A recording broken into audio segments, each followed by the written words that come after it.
Seja bem-vindo ao Ponto de Inflexão, o podcast do Sescap Paraná. Aqui é um espaço aberto para debatermos principais ideias, novos pontos de vista e as principais transformações que impactam a sua vida e os seus negócios. Eu sou Patrícia Schor, vou conduzir o 9º episódio. E o tema de hoje é a transição geracional. Nós estamos falando do maior choque geracional da história do mercado de trabalho. Diferentes gerações se encontram dentro de uma própria empresa e aí surgem os desafios. Para falar sobre esse assunto, nós trouxemos aqui Ana Célia Bon, que é doutora em Ciências Contábeis e Administração, mestre em Administração e especialista em Gestão de Recursos Humanos. Ela vem para nos ajudar a entender esse momento de embate de visões de mundo, formas de convívio e também a relação com a vida profissional. Ana, seja muito bem-vinda ao podcast Ponto de Inflexão. Muito obrigada, obrigada a todos, é sempre uma honra estar aqui com vocês, é uma honra também participar das ações do Sescap Paraná e mais uma vez juntos aqui. Muito bem, vamos debater este assunto então. Esse é o momento em que 4 gerações se encontram dentro das empresas. É uma mistura de experiência com imediatismo, de hierarquia com horizontalidade, de estabilidade e propósito. Nos últimos anos, também a gente viveu um momento em que o mundo do mercado de trabalho passou por transformações cruciais, profundas. A digitalização, a transformação dos modelos de trabalho, o trabalho remoto, novas tecnologias, diferentes arranjos de trabalho, outras perspectivas sobre o trabalho. Ao que parece, esse é um dos maiores desafios de quem está à frente da liderança, da gestão e também de quem é dono de um negócio. Você concorda com isso? Como que você tem visto esse momento? Muito bem, excelente questionamento. E pode perceber, né, Patrícia, que é o primeiro momento na história mundial, vamos dizer assim, e o Brasil está percebendo muito isso, de realmente a gente ter 4 gerações trabalhando ao mesmo tempo. Então, assim, é um desafio diário, até porque agora ingressou aí a nossa geração alfa, né, vindo como jovens aprendizes, estagiários, estão chegando agora ao mercado, e a gente não teve nem tempo hábil de nos acomodarmos com a geração Z. Né, porque nós aqui, geração X, eu vou falar por mim, né, a gente tem uma dificuldade, nós somos um pouco mais analógicos, então a gente demora um pouquinho mais para internalizar as mudanças. Já os millennials e a geração Z, eles são muito mais rápidos nessa pegada tecnológica, né, e você foi muito feliz na sua colocação de falar sobre digitalização e automatização. Até antes de 2018, quando eu estava à frente de coordenação de cursos da PUC em Joinville e Jaraguá do Sul, em Santa Catarina, nós já falávamos lá nos cursos de pós-graduação sobre as indústrias, porque a região, por exemplo, do norte de Santa Catarina, ela é totalmente industrial. E nós falávamos dessas indústrias, né, de digitalização, de indústria 4.0, lá naquela época, quase uma década. E um dos pontos que eu levantei na época, eu falei, ok, nós estamos entrando fortemente com a tecnologia. E o quanto nós preparamos as nossas pessoas para trabalhar nesse novo modelo, né? Porque a modelagem está diferente. Não significa dizer que nós vamos extinguir o ser humano do trabalho, do modus operandi, né? De fábrica e tal. Ele vai continuar existindo, mas num formato diferente.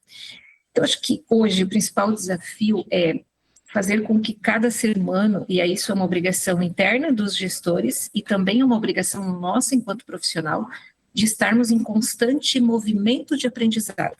Porque o mundo do trabalho, ele se transformou, ele não está se transformando, ele já se transformou. E quem realmente ficar para trás nessa lide não vai mais conseguir se empregar da forma que nós nos empregamos até então. Então, assim, se você me pergunta, né, como eu vejo isso, eu vejo um momento mágico na nossa história do mundo do trabalho, né, que já não é mais o tripalium, que é a tortura. Hoje o trabalho tem que ter propósito. Essa é a grande questão. A partir do momento que você enxerga propósito no que você faz, sob a perspectiva do indivíduo, ok. Sob a perspectiva organizacional, as organizações precisam se preocupar não só com os seus orçamentos, com o seu cliente, com a sua inserção de mercado, com a sua estratégia de como trabalhar com a concorrência, as suas vantagens competitivas, né, focado em cliente, fornecedor e mercado, mas ele tem que se preparar para preocupar-se com as pessoas. Por isso que a gente pode perceber um movimento bem bacana acontecendo. Veja, desde 2021 para cá, como é que é a semelhança, mera coincidência com a pandemia, né? Mas no pós-pandemia a gente viu o movimento, por exemplo, da Lei 14.457, que é a lei que fala sobre o assédio moral e sexual nas organizações.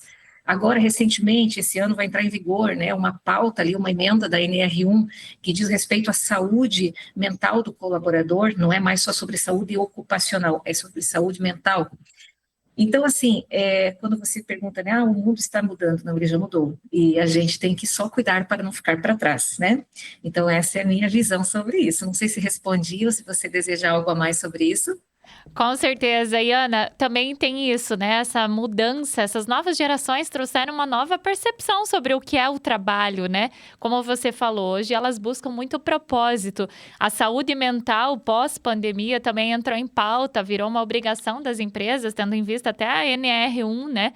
Que hoje coloca como uma obrigação das empresas cuidar disso.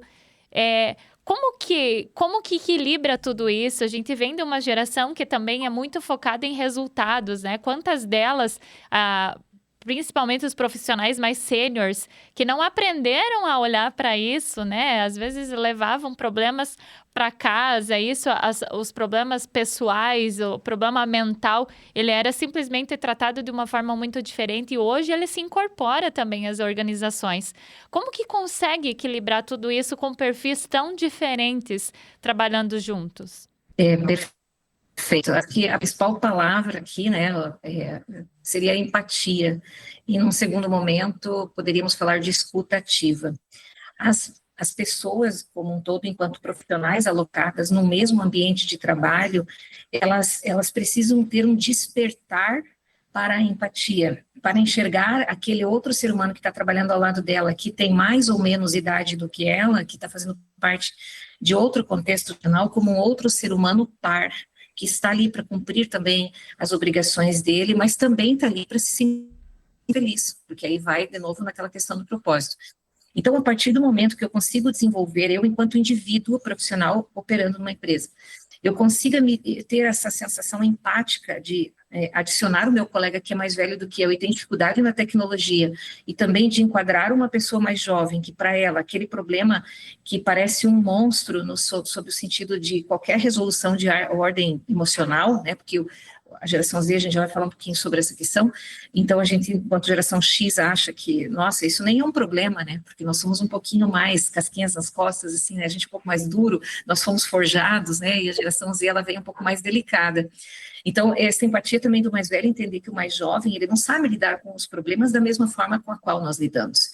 Então, a primeira palavra de ordem nas organizações é empatia, mas não só por parte de diretores e gestores e líderes no geral, por parte do par, do colega. Então, cabe, vamos pensar assim, talvez, sob a perspectiva do gestor, educar os seus liderados a trabalhar essa questão da empatia, né, de absorver todo mundo como pares, como colegas, como aquela pessoa que está ao meu lado, ela tem competências por complementaridade.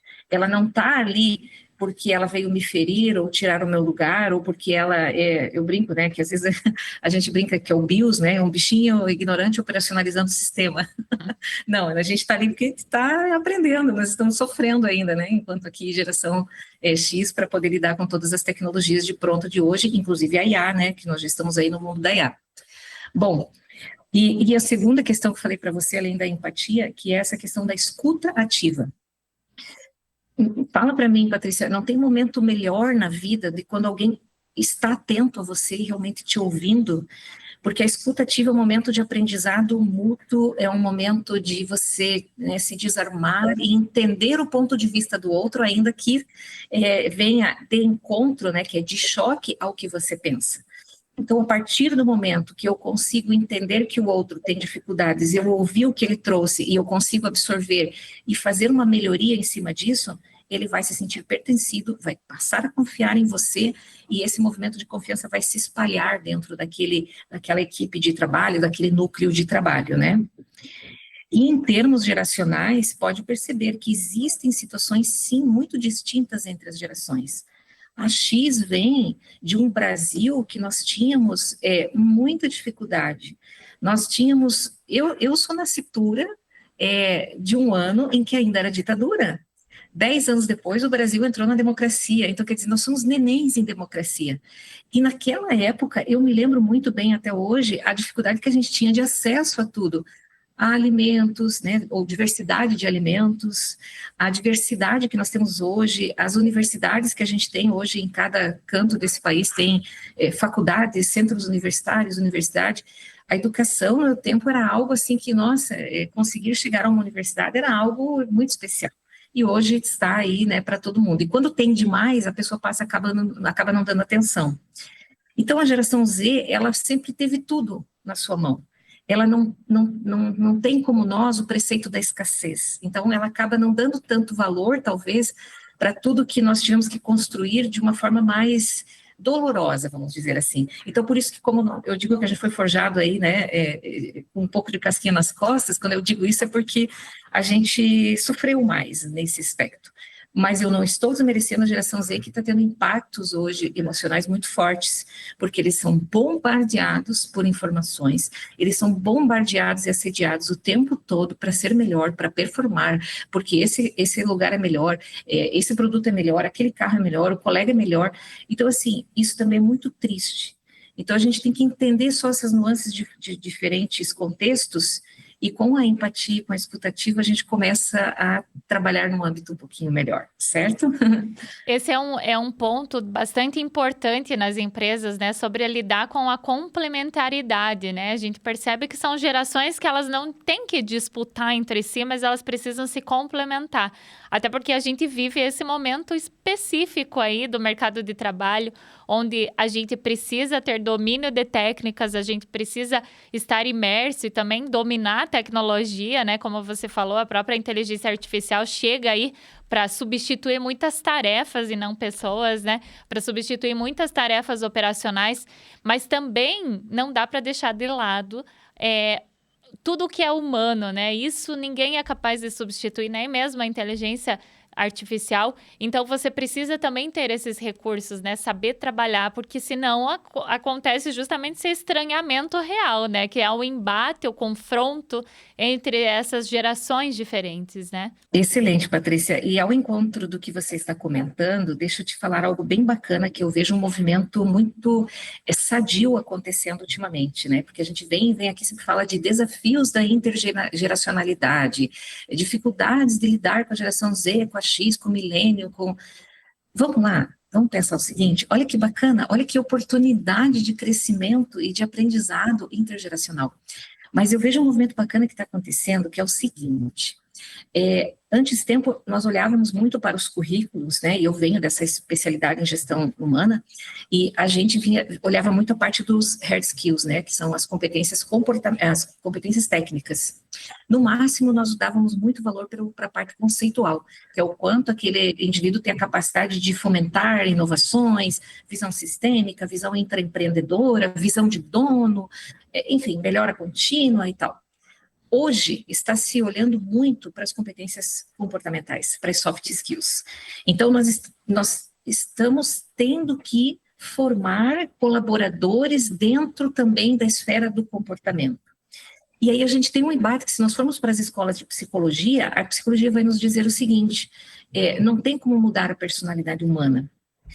Porém, né, outros autores da própria psicologia trazem para nós, mas nós podemos, né, ambientá-lo e ele vai se moldando conforme o ambiente. Então, o que as organizações podem fazer em relação a isso? Tenha um ambiente sadio, fale, tenha mais feedbacks com essas pessoas, independente da geração que ela está, e fale o que você precisa.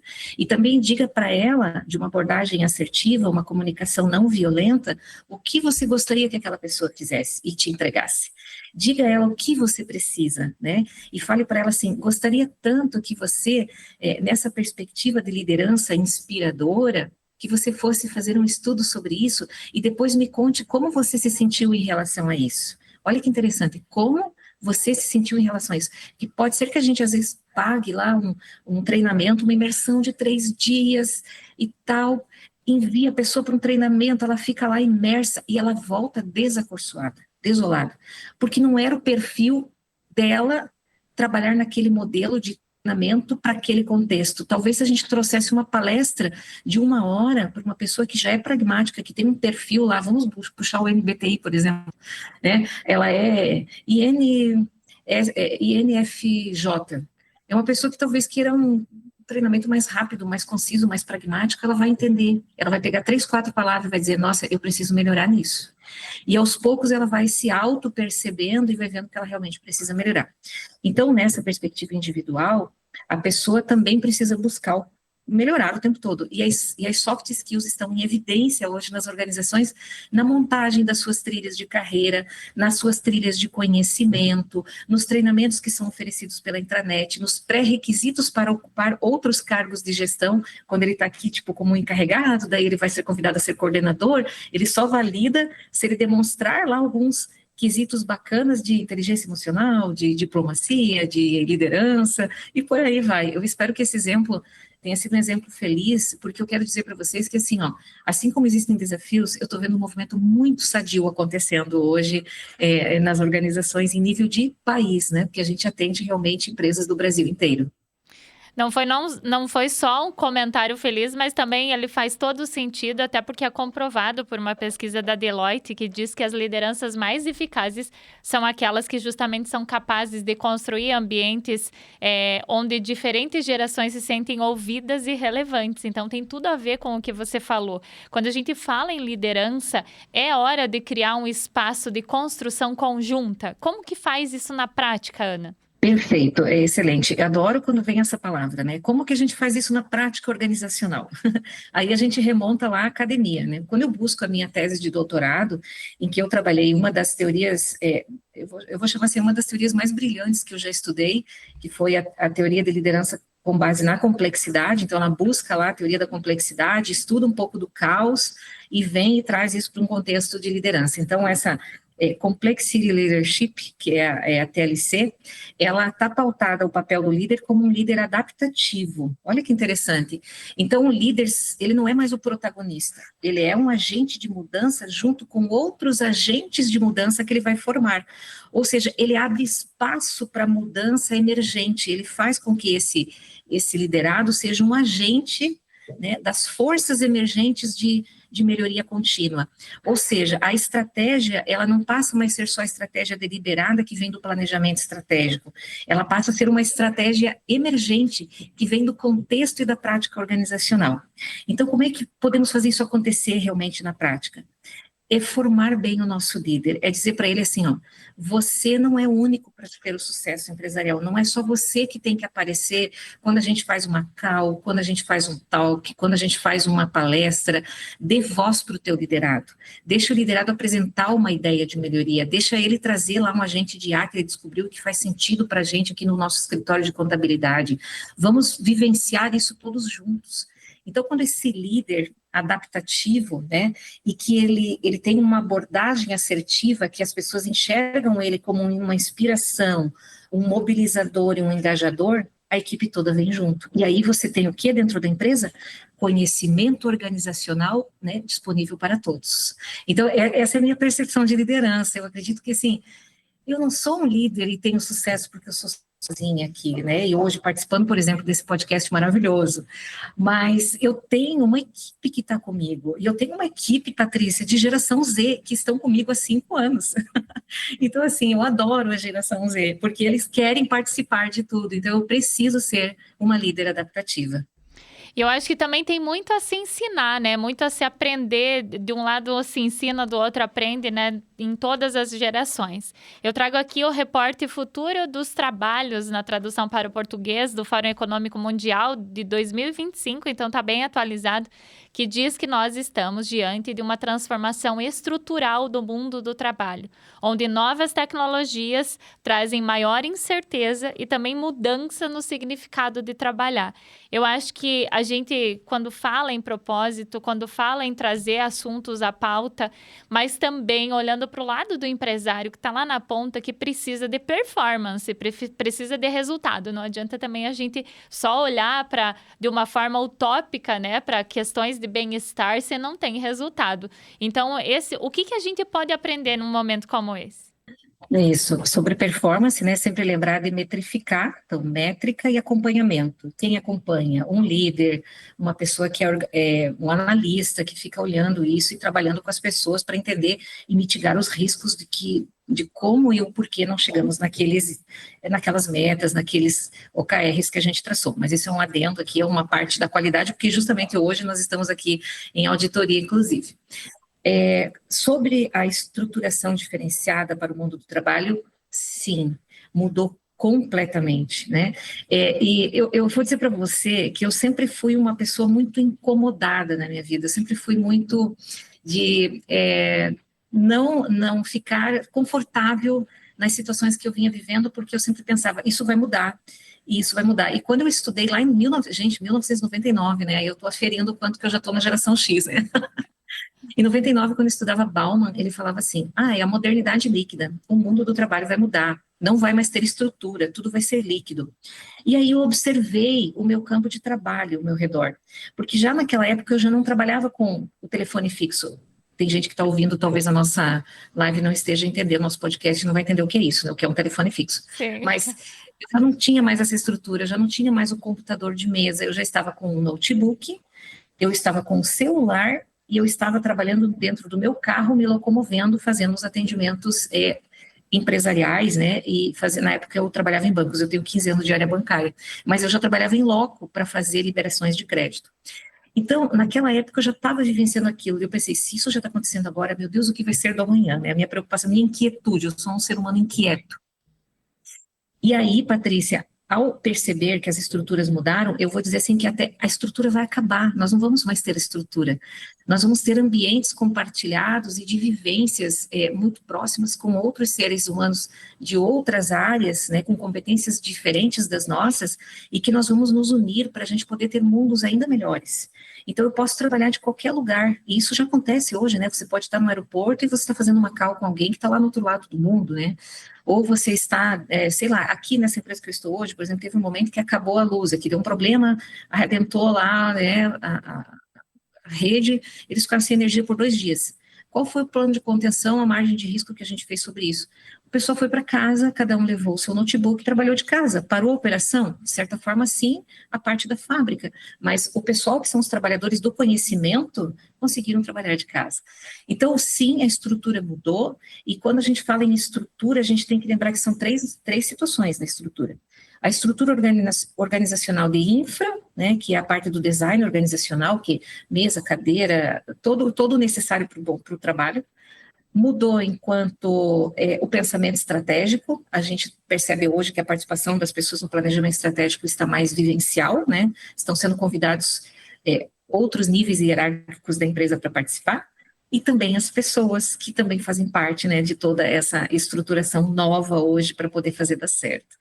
Então, de novo, o meu olhar positivo sobre, né, porque eu acho que eu já passei por tanta coisa, né, e hoje, estando nesse mundo digital, que é fruto do esforço da geração X, colocar a internet para rodar, mas vendo a geração Y e a Z e a Alfa trabalhando com maestria na tecnologia, me faz perceber que nós estamos vivendo um momento muito sadio e que vai tirar a gente muito do modus operandi. Então, nós não vamos mais ter trabalhadores operacionais, nós vamos ter trabalhadores do conhecimento. Essa é a minha visão, certo? E o Syscap Paraná hoje representa mais de 38 mil empresas do setor de serviços, principalmente as contábeis, né? Um grande número delas são contábeis. No geral, é um setor onde confiança e sucessão são pilares do negócio. Como que dá para atravessar essa transição sem romper a cultura e também sem ficar obsoleto, né? Não dá para parar no tempo no momento em que as transformações acontecem tão rápido. Perfeito, Patrícia, de forma alguma. Primeiro que a cultura, ela também não é rígida, né? A cultura precisa ser reformulada de tempos em tempos. Então, nos estudos de cultura, né, se a gente for buscar quem estudou cultura organizacional mais no nível empresarial foi Hofstede, tem uma escola muito boa, Schein também é um bom autor, mas a cultura organizacional, ela precisa ser flexível e adaptativa também, justamente para receber essas novas gerações que estão chegando, né? Mas o não romper também é importante, porque eu construo uma cultura em cima de uma marca. Justamente você trouxe um ponto bem importante, e a representatividade da SESCAP é indiscutível. Mas imagine o seguinte, escritórios que estão passando agora por sucessões, né? Tá entrando aí a segunda geração, por exemplo. Esse respaldo da primeira geração, que são talvez até os boomers, é muito bacana deles apoiarem, né, a segunda geração naquilo que eles forem tomar de decisão, que venha talvez de encontro, né, de choque às decisões que eles tomavam antes. É tentar entender também, os boomers também, eles têm um pouco dessa dificuldade eles relutam um pouco para né, fazer a cisão, para quebrar o paradigma sobre como eles trataram e criaram e desenvolveram o seu negócio para um novo modelo de gestão hoje, que ele carece de muito empenho, reuniões, às vezes as pessoas estão mais lá na sala sozinhas, parece-me que não fazendo nada, mas na verdade elas estão lá numa reunião estratégica, é o caso que eu estou hoje, eu saí de dentro de um ambiente de auditoria e estou aqui com vocês. O que nós estamos fazendo? Nós estamos fazendo um momento de spillover agora, que é o transbordo do conhecimento. E isso não era necessário antes tempo, lá nos escritórios de contabilidade, né, na época dos boomers, porque a escrita contábil e fiscal, ela era aquilo e acabou, né, ela era simples, reta, nós tínhamos a raiz, a gente olhava o que acontecia, a legislação, ela vinha impressa, a gente lia lá e ok. Pergunte hoje para um contador a quantidade de informação e mudanças que estão acontecendo, e pegou justamente esse ano, né, da reforma tributária, é de enlouquecer, gente. Então, assim, essas mudanças de cultura que precisam ser um pouquinho mais rápidas, mais céleres, certo? Então, eu não posso ficar parado esperando que as pessoas se aculturem com o meu ambiente organizacional. Eu preciso ter claro aquilo que é meu propósito, né, que é a antiga missão, né, valores organizacionais inegociáveis como transparência, ética, compromisso, responsabilidade, isso no meu ponto de vista é inegociável. Retidão de conduta para mim é algo que eu nem trabalharia numa organização que eu desconfie que trabalhe com questões ilícitas. Então, assim, fora isso, a cultura pode ser moldada, sabe? De trazer assim, vamos lá, vamos colocar um puff a mais ali para o pessoal descansar, o horário não sei o quê, vamos fazer um horário tão diferenciado, a pessoa vem lá não sei de onde para trabalhar, muda isso, muda essas questões, né? Não vai ferir a cultura, só vai fazer as pessoas se comprometerem ainda mais. E, aliás, Patrícia, cultura e liderança andam juntas, só para constar. Não dá para separar Não sei se pontos tão respondi, importantes, né? Forma alguma, nossa, nem pensar. Ana, você acha que a gente está pronto para liderar um futuro sem repetir aqueles erros graves do passado, né? Em que, de repente, algumas questões foram deixadas de lado e o ser humano também não foi cuidado, ou algumas questões geracionais em que só se olha para um lado é evidenciado. Você acha que a gente está pronto para isso? Pronto não, né, Patrícia, porque nós somos seres em constante evolução, né, e isso se aplica às organizações, se aplica às instituições, se aplica a todas as esferas da nossa vida, né, como um todo, não só no mundo do trabalho. Perceba que as relações estão mudando até na perspectiva de vida pessoal. Então, o mundo realmente ele se reformulou ao longo desses últimos 20 anos, né. E aí, pronto nós não estamos, mas o que nós não podemos fazer é parar no tempo, achar que vai ficar estático. Eu lembro, assim, eu venho de uma família, né, de primos e tal, que nossa, era louvável quando alguém passava num concurso público, e aí os tios e tal falavam, que bacana, o fulano tá lá trabalhando em tal, né, empresa do órgão público, que bacana, ele tem estabilidade e tal.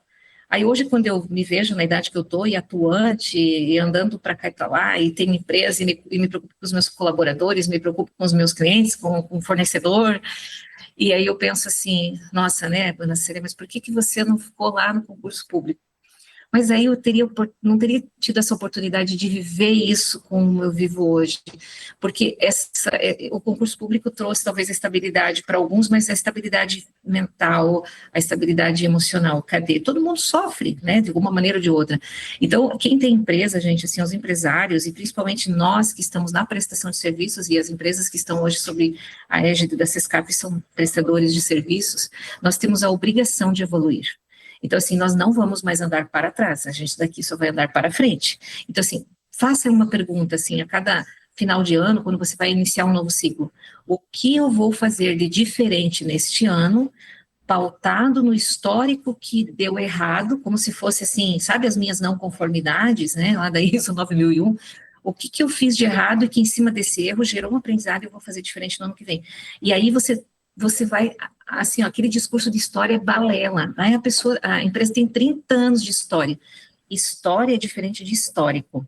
Por quê? Porque até antes da pandemia, ter história era muito bonito e realmente traz para a gente, né, digamos assim, confiança, credibilidade, mas só a história não nos segura mais. O que vai fazer valer agora é o histórico, é o que você fez de diferente em cima daquele erro, gerou um aprendizado e você evoluiu, gerou um aprendizado e você evoluiu. Ou seja, as inovações incrementais, elas serão balizadores de análise, né, e de hoje manter ou não manter alguém no mercado, certo? Eu vejo nesse sentido. Então, aprender sempre, evoluir sempre e estar disposto, às vezes, a ter que receber um não de alguém que a gente pensa, poxa, mas quem é essa pessoa para me dizer não? Ele faz parte da tua equipe, ele é um colaborador do conhecimento, vamos ouvi-lo. É Ótimo, isso, o que Ana. você acha sobre isso aqui? E para finalizar aqui o nosso papo, né, que tem muito assunto ainda para falar sobre isso nos Nossa, próximos episódios, né? Eu acho que é um desafio que todos os empreendedores têm lidado. Mas eu gostaria que você encerrasse aqui conosco, deixando dicas, tanto para quem é liderança, para quem é gestor, como para o profissional que está lá na outra ponta, sobre como enfrentar um cenário como esse com desafios. Eu acho que é um resumo de tudo que você já falou por aqui. ai, que bacana, Patrícia. Eu tenho uma dor, né, em relação ao cuidado humano. Eu acredito que, assim, as pessoas, elas são cada uma um ser especial, né, cada uma tem uma personalidade única, e mesmo aqueles que a gente olha no dia a dia e fala assim, nossa, o santo não bateu, né, que a gente não tem afinidade, né, trazendo para uma questão mais descontraída, tem todos os estudos sobre isso, mas esse não é o momento de ficar falando aqui, né, rasgando os autores. A gente tem que ter realmente essa empatia de entender por que a pessoa está daquele jeito naquele dia, por que ela não está legal, e quando a gente começa a ter um pouco dessa humanidade, desse acolhimento dentro do nosso profissionalismo, a gente começa a se destacar não só pela entrega que a gente faz, que é uma obrigação nossa, está lá no nosso contrato de trabalho ou no nosso contrato de prestação de serviços, mas a gente passa a viver a vida de uma forma mais leve. A principal dificuldade nos dias de hoje, assim, é a gente viver com leveza, porque, de novo, somos muito bombardeados, depois a gente fica nos degradando por coisas desnecessárias, né, briga de egos, um sabe mais, o outro não sei o quê, caramba, sabe, eu acredito que é um limiar muito tênue entre o equilíbrio, né, seu de vida pessoal e do seu equilíbrio emocional com o seu trabalho. Olhe para o seu trabalho com muito amor. Veja assim, ó, o que você precisa fazer para que aquele dia na sua vida seja especial, sabe? Assim, se você não está feliz ali, não torne outros infelizes. Eu vou desmistificar isso um pouco, né? Antigamente se falava muito da questão da fofoca organizacional, né? Hoje eu falo do líder informal negativo. Né? E aí as pessoas brincam comigo e falam, é o fofoqueiro. Eu falei, não, é o líder informal negativo. Ele leva a organização para baixo, né? O indicador lá, a métrica, a performance vai cair se eu manter aquela pessoa que está ruim, eu não tratei, não cuidei dela, não dei feedback, não entendi qual é o problema maior, não observei os sinais, né? E aí acaba que ela não está bem e ela torna outros infelizes. Então, assim, daí eu, enquanto indivíduo, qual a minha obrigação? Se eu não estou bem, eu devo comunicar naquele dia que eu não estou bem, que não é contra o colega, é um problema que é meu, né? Então, assim, eu sou uma líder aqui. Hoje eu não estou legal, eu já comi com a pessoa, vocês me desculpem, hoje eu vou ter que me retirar um pouquinho, eu vou fazer o trabalho mais operacional aqui, eu vou fazer, sei lá, mas comunica. Não é sobre vocês, não estranhem, eu vou ter que ficar na quietude hoje para poder me reequilibrar, minha emoção está abalada. né? E não precisa dar mais explicações, mas comente que você não está legal. Agora ficar é, é, com todo respeito, mas ficar vomitando a sua raiva por questões que são suas, ou porque a organização que você está não está legal, cara, então faz alguma coisa boa para você, busca evoluir, faz mais um curso, coloca seu currículo à disposição do mercado, teste até a tua performance, como que o mercado te receberia se você continua sendo um reclamão, né? Então, assim, hoje nas organizações nós temos que trabalhar muito com resolutividade, ou seja, é a cultura da resolução e da gratidão. Se nós tivermos essas duas culturas na raiz da empresa, no seu propósito e nas pessoas que estão lá, a empresa cresce. Do contrário, eu como empresária ou, né, todas as organizações que trabalham com o SESCAP também não vão conseguir manter um ser humano que ele não busca se ajudar, certo, gente?